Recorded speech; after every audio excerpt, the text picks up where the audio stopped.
Okay, hello lovely people. So today, something different, something new. I have a first customer. So the gentleman found me via Facebook. He's local, and he has a very nice system that doesn't sound good from the dealer. So he has an Audison DSP. I'm gonna show you in the back as well. Audison amps. It's a brand new car, literally like, I think he mentioned like 3-4 months old. Has these lovely pillars. They made very good. However, they're off axis, absolutely off axis. So what we have is Audison Thesis tweeters. I think these are Legend mids. We have mid bass in the door, which is not ideal, and there's a sub I'm going to show you as well. So I just finished the tuning session. We're going to go through RTA measurements a bit later on. I saved everything, and all I can say is to work with Audison is a bloody pain. So just impressions after the tuning. I did manage to make it sound good, not perfect but good, just because of the I don't know how to work with Audison, and we're gonna talk about this when I'm gonna show you the measurements. And the main issue that I found is the mounting of the mids and tweets. So the mids, they're off axis and they play omnidirectionally, yeah? So you have one sound coming directly to you and the other one is bouncing from the front glass and coming to you as well. And like if you play right side content only, you have sound coming not from the right speaker, but from somewhere there, because it bounces back. And at the same time, the tweeter, it goes all the way to the other side and bounces from the left side, from the passenger side. And a lot of high frequency content, if you put the sensor image like in the center, it still plays a bit to the left just because of the reflection of the tweeter. It reflects from the passenger side window and gets into you. Even if you play only right side, again, only right side, you can still hear something coming from the left. I thought in the beginning that maybe it's like crosstalk between the channels or something, but it's just a reflection from that glass. You put that window down, it's it's better, but it still bounces from there. And this side is totally fine. And again, mid bass in the door, you will see the typical door response. We have a massive trough. I'm gonna show you, and let me show you the back. Okay, so this is that far back to me the money I've given him over the years. Yeah, this is the back. You have two Audison 4 channels or 5 channels. I'm not sure. Yeah, it's a 5-channel. Yeah, two 5 channels. Audison Virtuoso DSP that is connected digitally to the amps, so there's no RCAs. It has a high level signal coming into the DSP, which from my observations gives a lot of floor noise, but you cannot do anything about it unless you go all digital. And yeah, clean install, I don't know, looks good. This little guy surprised me a lot. So that's a Hertz, I guess. Legend. Major Legend 7,000 or 700. Yeah, that's I think it's an 8-inch. It is 8-inch. Yeah, and it surprised me a lot. Sealed, small sealed box. It did surprise me a lot. Yeah, so that's the install, and we're gonna go through the measurements. Okay, so I have all the measurements, but the thing is I have no idea where to start, because this Audison. Okay, let's start here. So when the owner of the vehicle came, first thing that I did, I took the measurements of the presets that he had already done by the dealer.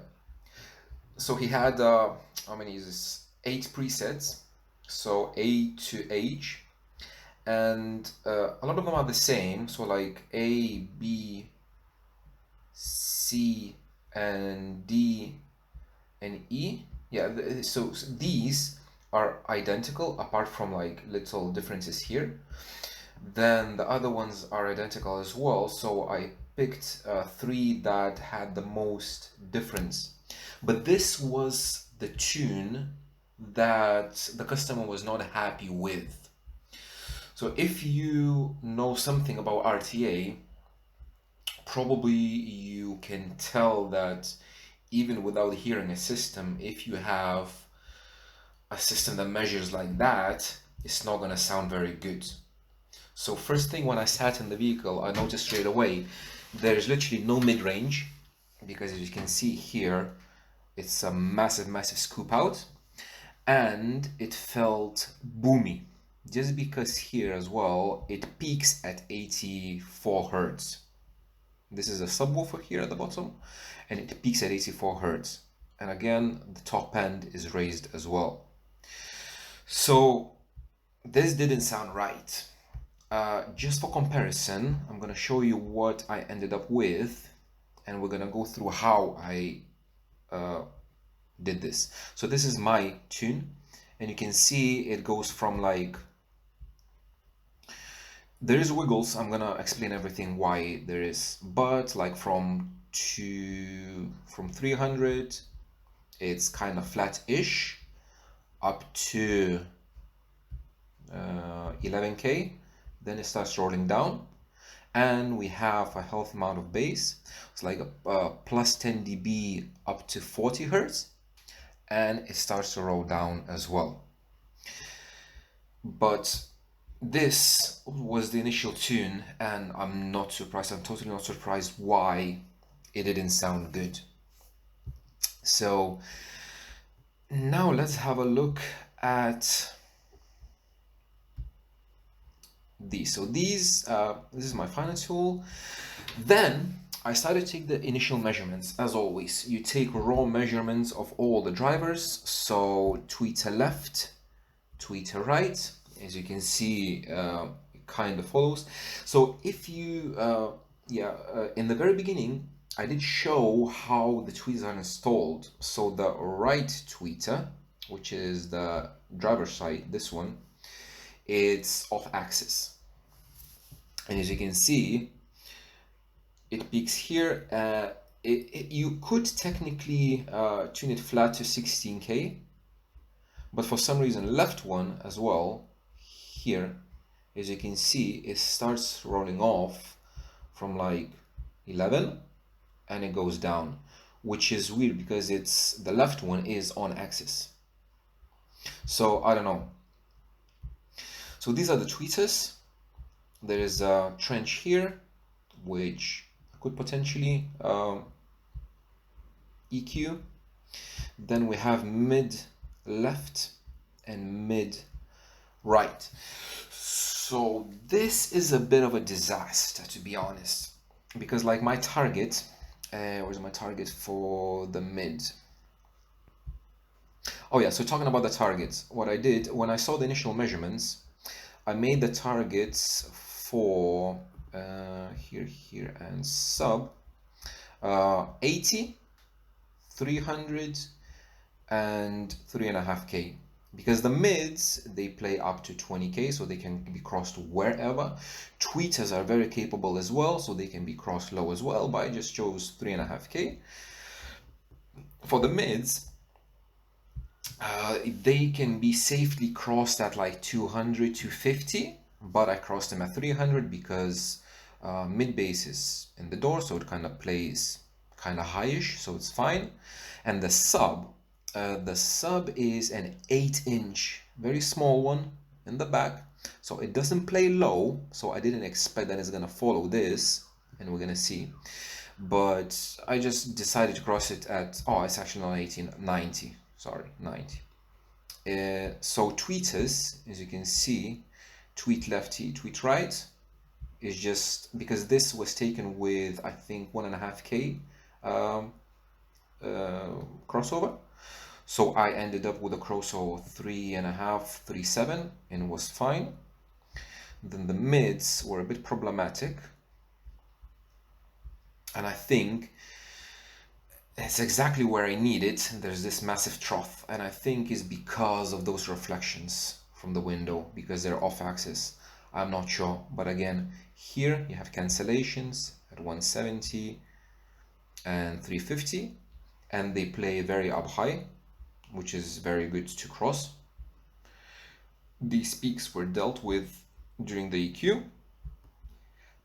And then mid bass. So left mid bass, which is on the passenger side. It's not that bad because I need the orange line. So I can cross it here, I can cross it here. And as you can see, like if you take this big mountain, it starts to drop off after 75. Which is, well, technically, if you're gonna take this one, they play down to 40. But here they drop off at 75. And the right one has a massive cancellation because of the location that they are in the doors, and you literally cannot do anything about it, and it's right in the middle of the range that they're supposed to be working. But again, it could be worked with. So these and the sub. So the sub again is 8-inch, very small sub, so it plays very high. It plays up to what, 200 hertz, which is expected, but it doesn't play low. It plays down to 40, and that's it. So like here, this target curve, to cross it, like 70, 80, here down, it's perfect. But it doesn't play low. Below 40, it totally drops down. But it's in a sealed box.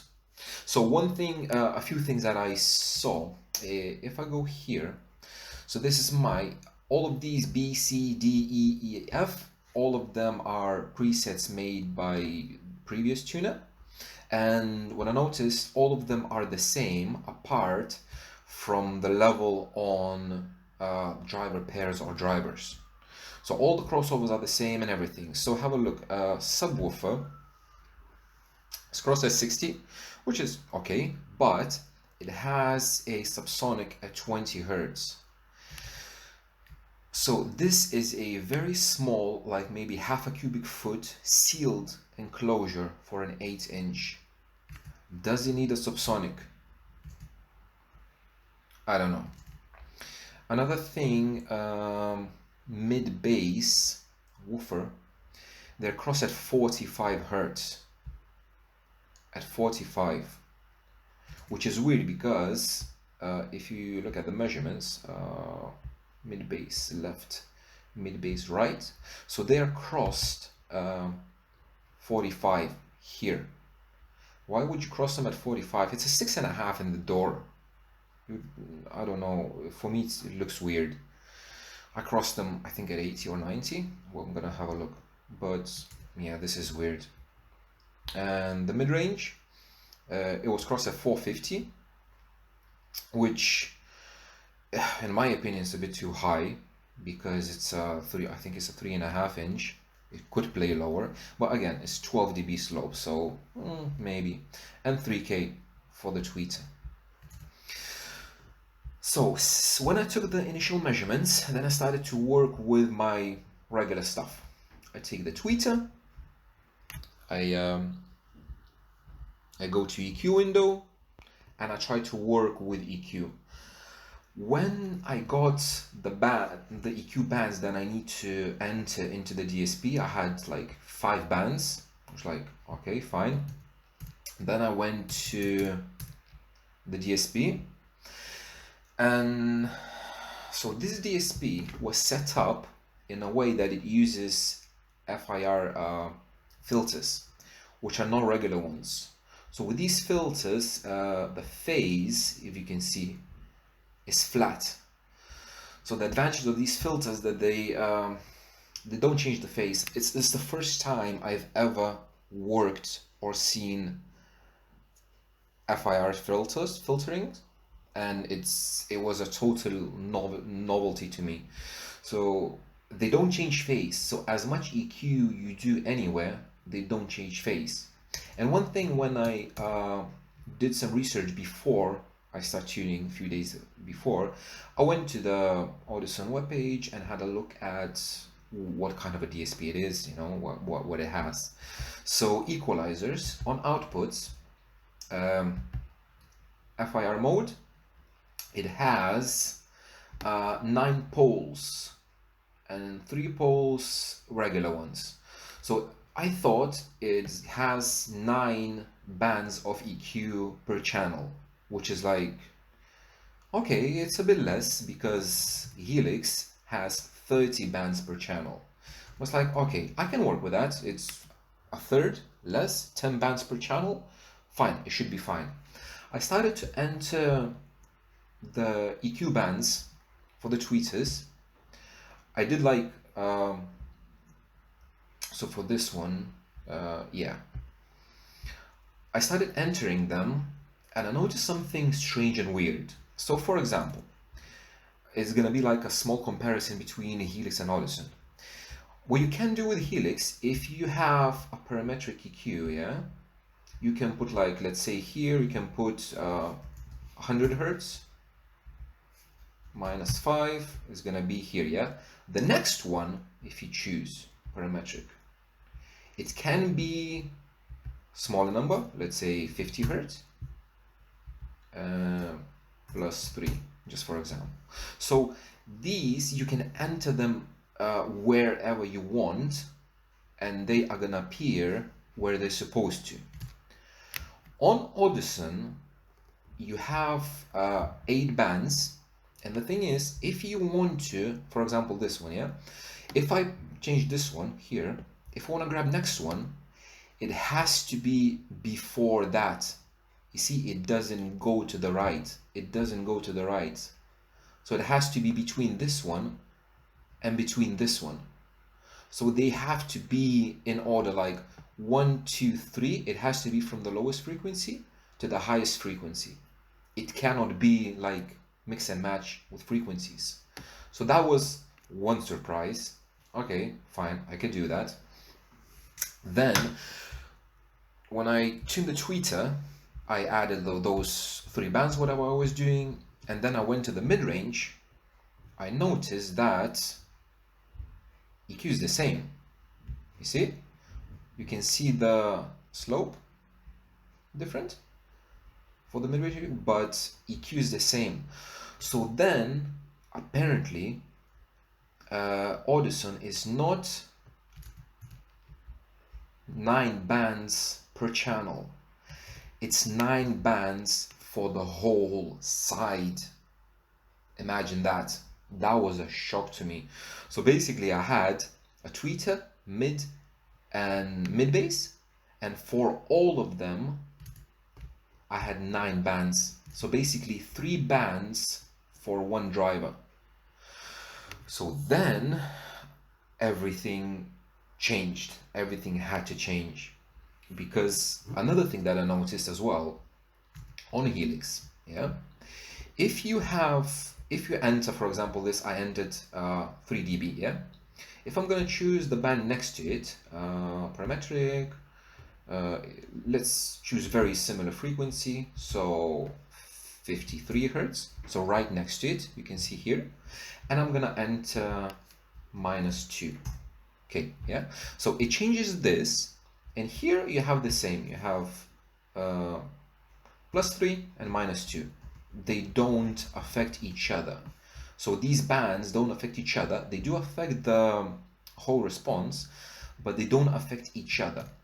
On Audison, if I have this band, for example, if I have this band at, let's say, -5, okay, it goes -5.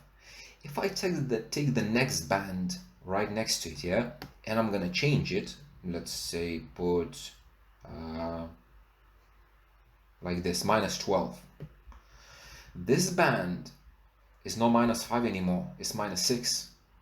If I have another one next to it and I change that one, this one is -8 already, but I put -5 before.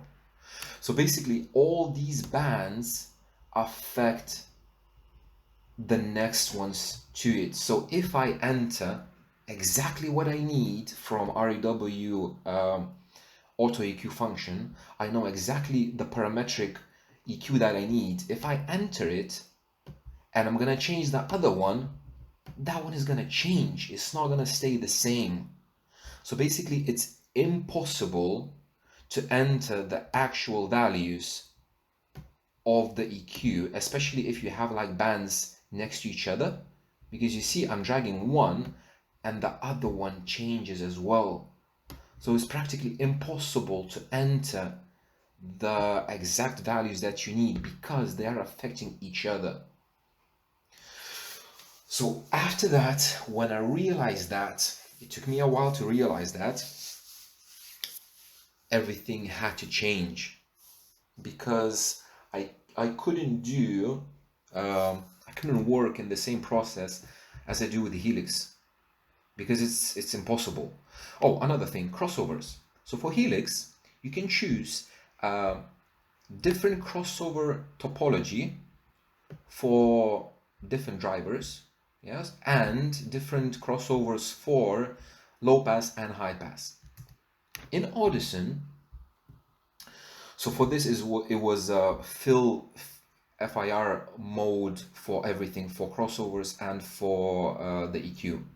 And I'm gonna get back to this. You cannot change the topology of low pass and high pass. They have to be the same, both. So if it's linked with Riley, low pass and high pass is gonna be linked with Riley. You cannot do like on a Helix that on high pass you have Linkwitz and on low pass you have Butterworth. You cannot do that, so you cannot optimize the slopes. They're gonna be the same. And even if you have here, you have like crossover link, so it links left. Oh shoot!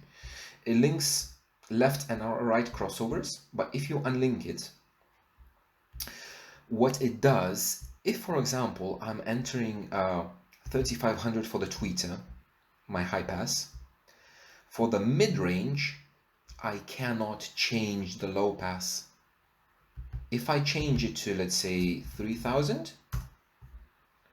the tweeter changes as well. So they are linked. So like, let me, this and this, and let's remove the EQ for better see. Yeah. So like, if I have crossover here, I can change the slope, I can vary the slope, but I cannot change the frequency. I cannot overlap them. So for example, I cannot cross the tweeter at 3K and the mid-range at 4K. It doesn't do that. It's linked. So that was a surprise as well. The only thing that you can change is the slope. So individual slopes, you can choose 130, 142, whatever, and you can work with slopes. But it doesn't allow to change the frequency, so they're like linked together. Helix, everything you can do whatever you want. Different topology, different frequency for every single filter.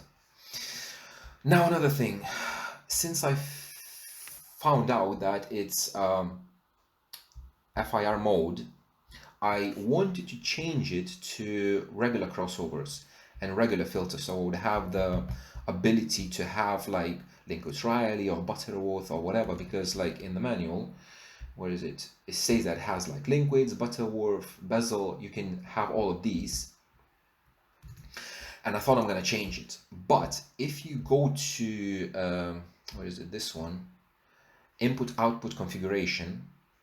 If you run that wizard, it asks you for a USB stick or a CD, because it has to run through some like diagnostics of input or something.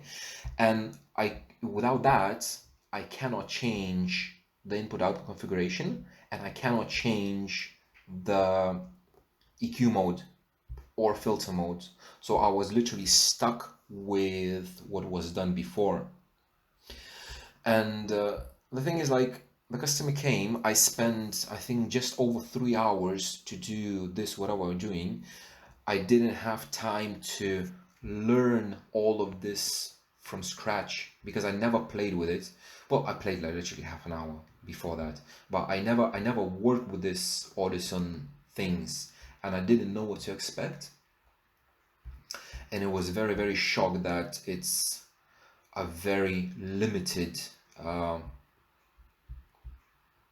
limited options. So the only options that I had is 8 filters plus a shelf filter, for one side, so for left 8 plus 1, and for right 8 plus 1. For the subwoofer, let me show you something. Either I don't know how it works, either subwoofer has no EQ. It's like okay, there's literally nothing. You cannot do anything with the subwoofer. So then I went to main EQ. So it has 4 channels. You have 8 bands plus 1 for each side. So literally 3 bands per driver. And then on the main EQ, I have another 5 bands. So with 1 band, I EQ the subwoofer because where is it? The sub. Yeah. So after I crossed it, I don't have any measurements because I'm going to tell you why. After I crossed it, this peak was here, very pronounced. So I had to cut down this peak at 40 hertz. And the only way how to do it is with ECQ. So I took 40 hertz minus 8 dB and it kind of removed that peak and leveled it down. So now why I don't have any measurements of anything. So as I mentioned, I start working with tweeters. I did manage to do right tweeter and left tweeter with only 3 bands. So what I did when I started working with the frequency response, instead of using everything that I have, I worked with 1/3 smoothing, because it's impossible to have 1/12 or 1/6 and expect to fix this with 3 bands. It's literally impossible. So I had to work with 1/3 smoothing. So tweeters ended up like this. Then the mid-range, so I EQ them a bit and I level match them. I did the same with the mids, left and right. So this is literally the best that I could do with 3 EQ bands from, okay, let's have a look. Mid left, mid left. Yeah. So from this, I crossed them like 3.5K and 300. And then I removed this peak. I removed this peak. And did I remove anything else? Where is it? Mid-range channel EQ. Yeah, so I removed one peak, removed the other peak, and I boosted this this middle part a bit. That's the only thing that I could do. Literally 3 bands, and that's it. So yeah, left, right. So this is after EQ. The main thing is I wanted them to be as much level matched as possible and to have similar slopes. Now I know if I use FIR mode, the slopes don't really matter because the phase here, the phase is always going to be flat. It doesn't matter. But still, I wanted to play as similar as possible. Then I played with the sides. So what I did, I took one side. Let me remove the individual targets. And I'm going to put the overall targets like that. So with the sides, I played, let's say, left tweeter, left mid-range, left woofer. Then in RTA, I chose 148, smoothing 1/3, because I can work only on 1/3. I chose 16 averages only, and what I did, I was waving the mic, so I would have a response constantly with pink noise, and at the same time, while I was waving the mic, I was working with this EQ by hand. You change something, you're still waving, you see how the response here changes. You change a bit more, you're still waving, you see how it changes, and yeah, basically on the fly. And I ended up with the left side and the right side. If I remove the smoothing, they look really, really bad. No smoothing. There we go. They look really bad, but I literally couldn't do anything because this is the door cancellation. This is again in the mid bass and the mid range as well. This was a bit that I had to boost a bit later, but like from like 2K, it follows very nicely. And this region is not that bad, but this is a bit of a mess. So let's go back to 1/3. There we go, 1/3. Yeah. So this, and then I added the subwoofer, I did the time alignment. So with the time alignment, this DSP has an auxiliary input, but it has to be configured through initial input-output configuration. Since it was not done, I couldn't use impulse response because I couldn't. The head unit has a USB input for Android Auto. It doesn't have an aux jack, so I couldn't feed it. The only way I could feed a signal is through a DSP, and I couldn't because it was not configured and it didn't react to auxiliary input. So impulse response was out of the window and I couldn't do it. So I did it the old-fashioned way. Jazzy's tuning guide, I entered the distances to the drivers and it gave me the delay in milliseconds. So I just put those in, and then with Amatrax, I adjusted the center, adjusted the timing, and the levels I left them. I changed a tiny bit the levels, but I play with the timing to have the center where it's supposed to be, and then basically everything fell into place. So this is left and right together, and this is the final. So don't look at the levels because left and right, when they sum, they should be higher. I just overlaid it so it would look a bit nicer. So with this main EQ, with these few bands that I had to play, this one was for the subwoofer, and I had 1, 2, 3. I had the fourth one, I didn't use it yet. With these 3 bands, I adjusted a bit. So I removed this one, I think it's this one, 5 something, no, it's this one. I removed this one. Then actually I was playing with it, so I changed all of these, but basically I adjusted a tiny bit. I think I boosted this area a bit, and basically I ended up with something like this. So let's just shift it a bit because I just imported it and I left it where it is. Final, let's adjust, something like that. Yeah. So it's, well, plus minus 3 dB from this line. So this is like, this follows very nice. It's like minus 2.5, minus 3, plus minus here. So this is that because of that trough in the door, and slightly bit more bass, but I'm happy with the result. So it peaks at 45 hertz, and then the subwoofer goes down because I didn't want to push the small 8-inch to produce down to 30 hertz. It would be a bit too much. The other thing that I had to do is with the levels of the channels. I didn't have time to investigate how everything is connected and where the subwoofer is connected. So channel 7 is the subwoofer, and it was the lowest level, and it's supposed to be the highest, but it was the lowest. So like this was the subwoofer level, and for example, tweeters, see, almost the same level.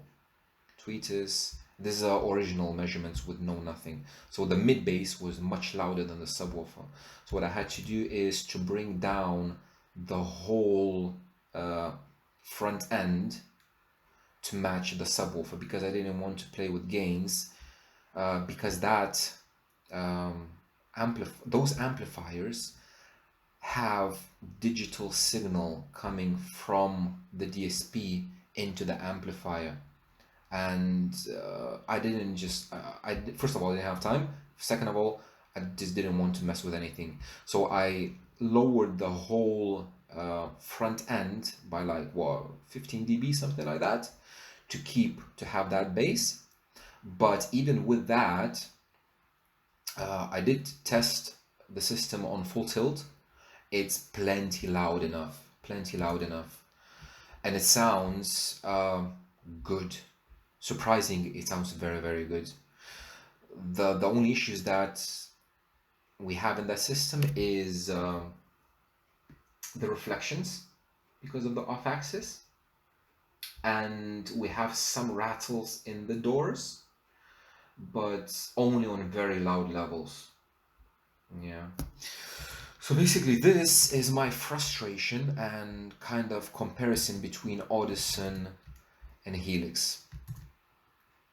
And this is where I ended up. Yeah, it was a fun time. So the next step for the system, I spoke with the owner and I said, replace that DSP. Because with all these limitations, literally, look, you change one and the rest are changing as well. You cannot do the EQ work like this. So limitation number one, each EQ band affects the other ones. Limitation number two is the amount of EQ that you have. You have 8 bands plus shelf for one side, so literally 3 EQ bands per driver, plus another 5 bands on the main global EQ, and that's it. No more EQ. Filter topology, you cannot change it. The driver crossover point is tied to the next driver, and it's the only benefit of this DSP is the FIR, the FIR filters, so that you wouldn't have to care about phase, because phase is always flat. It doesn't matter what you use, how much you use, it doesn't matter the crossovers, it doesn't matter the slopes, phase is always flat. So this is the only benefit that I see from this DSP. Otherwise, I don't know. Helix. So I spoke to the owner. He's planning to replace it with a Helix. The other thing is the floor noise, because the head unit, the DSP is fed by high-level signal from the head unit, which is pretty bad. So another thing, if it's going to be a Helix DSP, we're going to figure out a way to connect his iPhone directly into the Helix DSP digital with some yeah, like a DAC or something. And another thing is the mid bass. So bass left, bass right. So this and this, so basically there's nothing below 70-80 Hertz. It falls off a cliff. And this cancellation right where the mid bass supposed to be playing. We will be thinking about the focal iTwin subs under the front seats, because these mid ranges that he has, they're capable. They can play low. They can easily play like down to 200 or something. So it's not going to be a problem, because from under seats, they're not going to play that high, but it's going to eliminate the rattles, the under seats, and these cancellations. So the whole response is going to be much, much nicer. So that's for the next step. But yeah, the owner is happy. The frequency response is much better than it was before, so I'm happy about that as well. It's not perfect, it has a lot of wrinkles, but again, what can you do with so little EQ? It's literally minimum EQ that you can use. 3 bands per driver and another one on global on the pairs. But yeah, I did the best that I could. I'm happy with the results.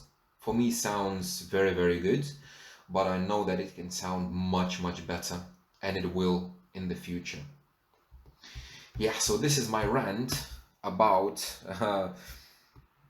Audison versus Helix. Thank you very much for watching, and I will see you in the next one.